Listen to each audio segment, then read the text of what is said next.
Breaking news ngayon, viral ngayon sa mundo ng social media. Pangulong Bongbong Marcos naiisipan raw makipag-ayos kay Vice President Sara Duterte dahil sa di umano'y lumalalang hidwaan sa pagitan nila BBM, Lisa Marcos at Martin Romualdez. At upang makabawi umano si BBM kay VP Sara. Kasabay di umano nito ay may lumabas na balitang patatalsikin at papalitan na raw si House Speaker Martin Romualdez ni Gloria Macapagal Arroyo bilang Speaker of the House of Representatives para matapos di umano ang hidwaang nagaganap sa pagitan ng Marcos administration at Duterte. Totoo kaya ito mga kapanig? Ating alamin. Pero bago tayo magpatuloy mga kapanig, kung bago ka pa lamang sa aming channel, ay huwag kalimutang mag-like, subscribe at i-click ang notification bell para mas maging updated ka pa lalo sa lahat pa ng mga bagong videos na i-upload namin. At yun na nga mga kapanig, matapos ngang malik ang text messages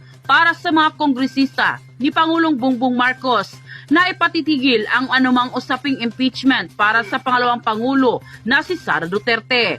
Kasalukuyan ang kumakalat naman ngayon sa mundo ng social media ang usapin na papalitan di umano si Martin Romualdez bilang House Speaker at papalit ay si dating Pangulong, ngayon ay Representative na si Gloria Macapagal Arroyo.